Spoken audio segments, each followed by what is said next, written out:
Fuumilayo Ransome Kuti was an activist known for her fearless advocacy for human rights and women's empowerment. The impact of her activism is still relevant today. How did her activism shape the political movement of Nigeria during her time? And what lessons can we learn from her legacy today? On Deep Track, we will be speaking with Mrs Olamide Falana, a women's rights activist. Thank you so very much, Mrs. Falana, for your time. I really appreciate.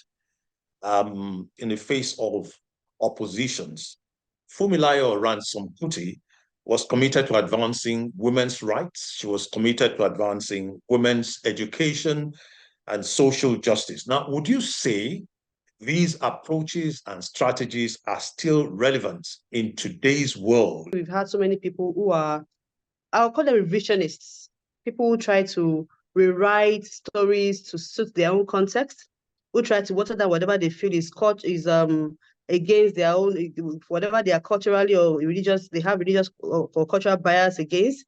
They try to remove from history items they feel negates their own thoughts and beliefs. And so we've had people in the past who believe strongly that women's rights is asking too much, or that women who have been out there in the forefront of the years past are women who have been given too much allowance or too much space. You know, we also have individuals who feel like who do not understand or appreciate the sacrifice of people like Fuumilayo Ransome Kuti. And that is why I strongly believe that there's a need for us to even look again at our books and ask, are these stories being written the way they should be written? Do we have the stories written the way they ought to be written? Are they captured well enough, in a way that will give the right context of the world of those years, Because if we do not understand where we are coming from, we also may not appreciate where we are, and may also lose focus of where we should go to.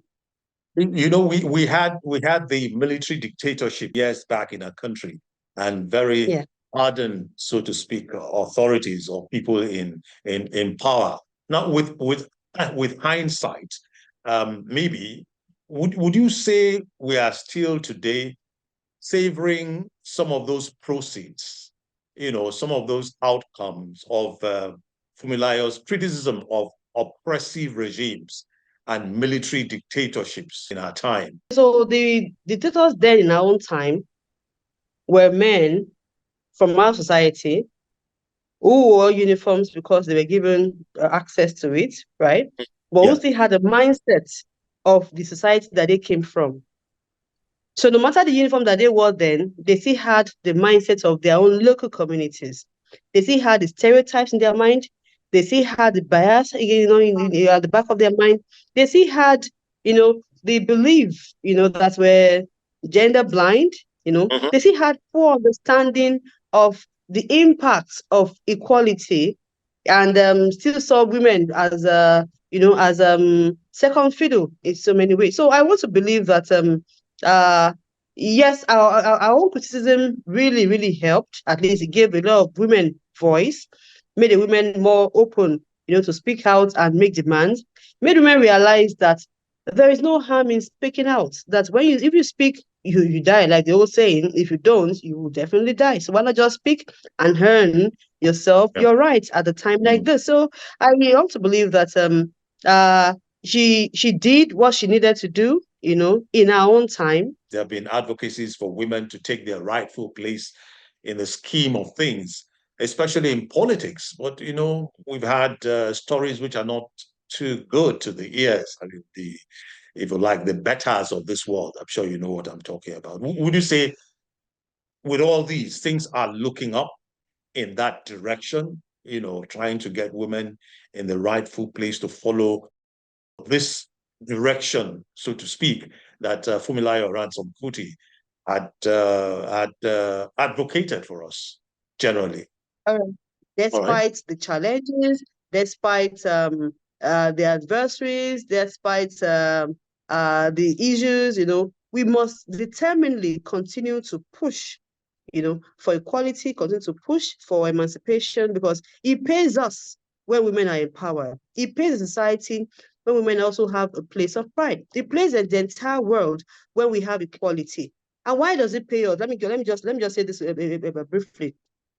Now, when you have a society that engenders gender equality, the laws, the policies are balanced, and you can be sure that there'll be less conflict in that society. Because women will always, there will always be that balance, and which will ensure that conflict is reduced to the minimal. Then again, there will also be, there's always this thing about everybody bringing in their own innate skills to bear when it comes to deliverables to the people. And that is what women can also do, So when we have more women, when we have gender equality, you have a lot of innovations, you have a lot of newness in the system. Talking about leadership qualities, like you mentioned, I mean, there are a few activities of Fuumilayo Ransome Kuti that stood out. One of them being that she single-handedly influenced women, to become actively involved in politics. She encouraged women to be actively involved in leadership roles. Are we seeing such today amongst our women folk, for instance? Well, I think in so many quarters, in so many small quarters, women also try to push others up and support as many others as possible. That I've seen in so many ways. I've seen that in my state. I've seen examples of women who have deliberately and intentionally supported other women to rise up along the leadership ladder. Yeah. I've also seen a number of cases in which women have also been able to give good preferment onto others. I've seen that also in my line of work. It is not to say that there are also not others who are so carried away with the need for competition, that they feel it has to be only me and all of that. That is human. It's an human issue, and that could be either in male or female anyway. But a lot of times women still try to support other women to rise up.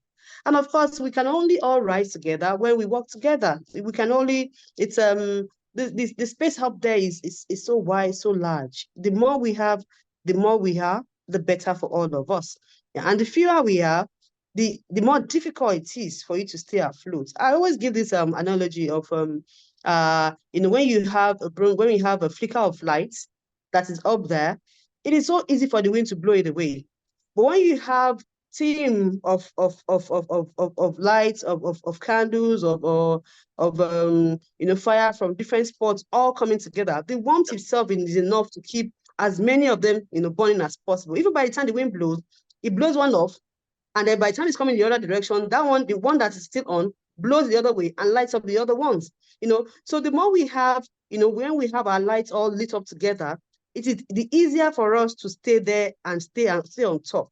But when you only have one flicker of light, it gets blown away and it's gone with the wind, and that is it. So to women, I will always say that just use this analogy and look at it from this perspective. Let's have as many lights, lit up the entire space, so that it becomes more difficult for the flickers of light that we have to get blown off when the vicissitudes of life and politics, and the opposition and all of that comes our way. I guess you have a wider view, or like a broader view, of Fuumilayo Ransome Kuti's activities and activism, so to speak. Would you want to zero in on one aspect of activism that you believe had the most, if you like, significant impact on shaping our Nigerian society? Well, I would say that there was a part where Fuumilayo Ransome Kuti proposed women's union, and I think that is very important. It's important for women to always be able to come together at any time. Coming together, like I said, just like the analogy I gave earlier, pays us in so many ways. So for me, that really stood out amongst other things she did.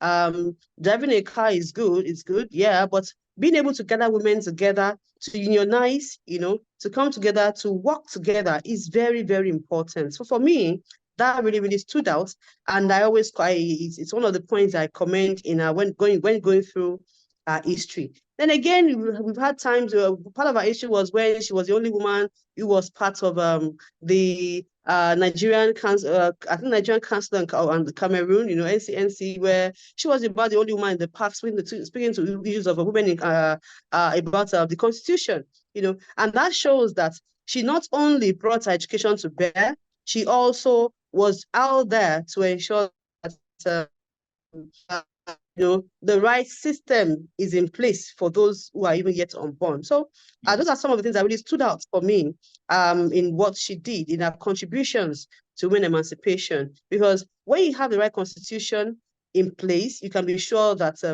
the system is there to protect and insist on women's development. And of course, when you also bring women together, you are also encouraging, across board, more and more families to join the team in women's emancipation and also advocacy. And the more you have, the easier it is for us to continue down the line, in terms of sustaining the struggle for emancipation. But if you only have just one person, is like a one-man choir, you will definitely get hoarse someday, unlike when you have a very massive choir of women singing the same song, in so many quarters, then you can be sure that the song will become melodious, and one day it will get to heaven and sound like the voice of angels over there. Activism has always been met with, I may call it brute force. Okay. Yeah. Do you think anything has changed in the resistance against Fuumilayo's activism and that of today's youth? Let's use the NSARS movement as a case study. Has anything changed? The mindsets really of the leaders is what determines whether a people will be receptive to opposition and receptive to having the thoughts of others being heard or not. But by and large, I feel there are various strategies to advocacy. It's not always confrontational. There are times that you could go via lobbying, you could go via straight-face advocacy, you could go via putting together your briefs and pushing into the opinion leaders, And there are times that you also need the energy of the youth to stand up and insist on the rights and the progress of a people. So whatever strategy that we use, I feel strongly that it's still about our systems. We need to have a system where there are policies about protests such that even when there's a need for people to come out and demand their rights on the streets, we can be sure that they can do so in peace and go back in one piece. That is very, very important.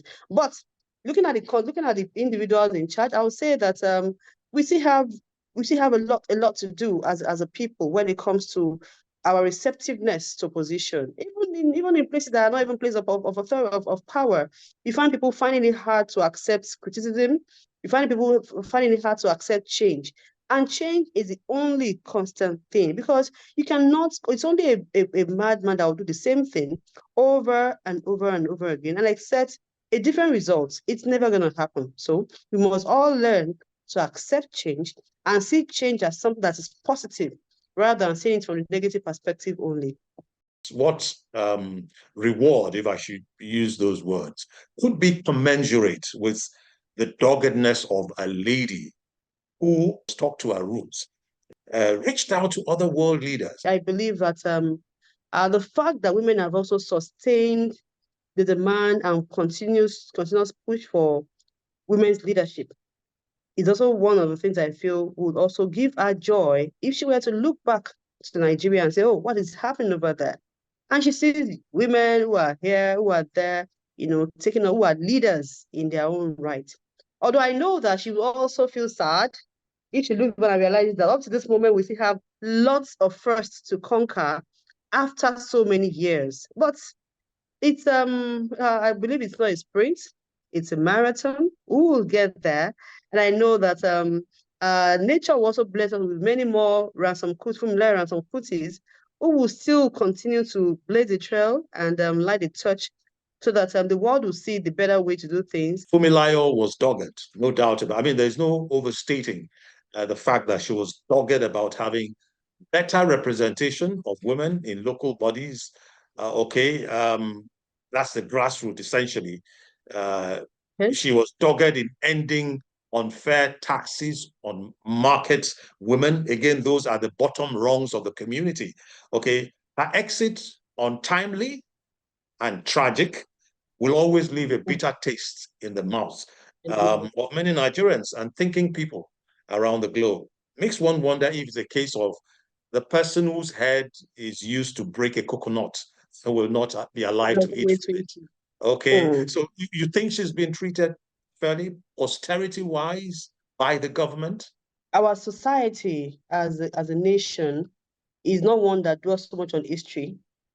And when you do not dwell much on history, hardly would you even appreciate the contributions of others, how much more even rewarding them. That's why I'm not surprised that some leaders decide to take to writing so that whatever they do is not forgotten.